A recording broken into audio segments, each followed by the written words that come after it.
اگر ہم نے اپنے تئی کوشش کی لوگوں کے ساتھ اپنے معاملات کو درست رکھنے کی، اللہ کے ساتھ اپنے معاملات کو درست رکھنے کی، حقوق اللہ اور حقوق العباد کو پورا کرنے کی، آقا علیہ الصلوۃ والسلام صحابہ کرام کے جمع رفیق میں تشریف فرما تھے، نبی رحمت علیہ الصلوۃ والسلام مسکرائے،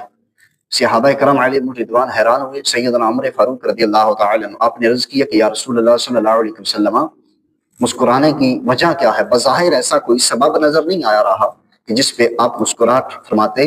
تو وجہ کیا ہے؟ آقا علیہ الصلوۃ والسلام نے فرمایا کہ اے عمر میں دیکھ رہا ہوں کہ میدان محشر سجا ہوا ہے، دو لوگ اللہ کی بارگاہ میں حاضر ہوئے، اب ایک دعویٰ کر رہا ہے کہ باری تعالیٰ اس نے دنیا میں مجھ پر ظلم کیا تھا تو مجھے آج اس ظلم کا بدلہ دیا جائے، اور رب کی عدالت ہوگی، دنیا کی طرح نہیں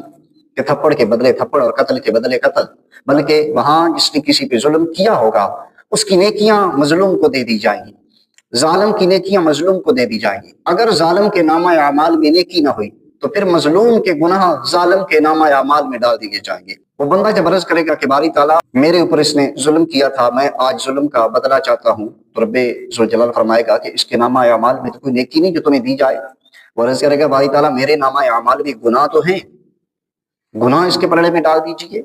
رب ذوالجلال اس بندے سے فرمائے گا کہ ایک نظر میری جنت کی طرف ڈال۔ وہ مظلوم جب جنت کو دیکھے گا، اتنی اعلیٰ عرفہ شان والی جنت، اتنے خوبصورت محلات، رب اس سے سوال کرے گا کہ تو نے کیا دیکھا، وہ بتلائے گا، پھر وہ سوال کرے گا کہ باری تعالیٰ یہ جنت کس کے لیے ہے؟ کسی نبی کے لیے، کسی صدیق کے لیے، یا کسی شہید کے لیے؟ رب ذوالجلال ارشاد فرمائے گا کہ نہیں میرے بندے، یہ جنت ہر اس کے لیے ہے جو اس کی قیمت ادا کرے گا۔ اب جنت کی قیمت تو ساری دنیا کا مال ایک طرف، جنت کی قیمت ادا نہیں ہو سکتی، وہ عرض کرے گا کہ باری تعالیٰ اس کی قیمت کون ادا کر سکتا ہے؟ رب ذوالجلال نے ارشاد فرمایا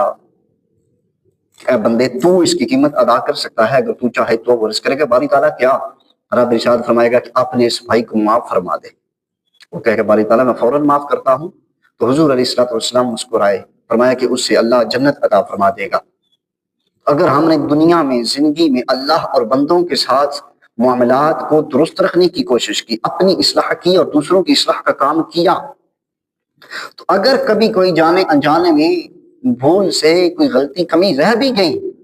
تو بروز قیامت چونکہ حقوق العباد بندے کے معاف کرنے کے بنا معاف نہیں ہوں گے، رب معاف نہیں کرے گا کہ جب تک بندہ معاف نہ کرے، تو پھر رب ذوالجلال ایسے اسباب پیدا فرما دے گا۔ تو اس لیے ہمیں چاہیے کہ ہم زندگی ایسے گزاریں،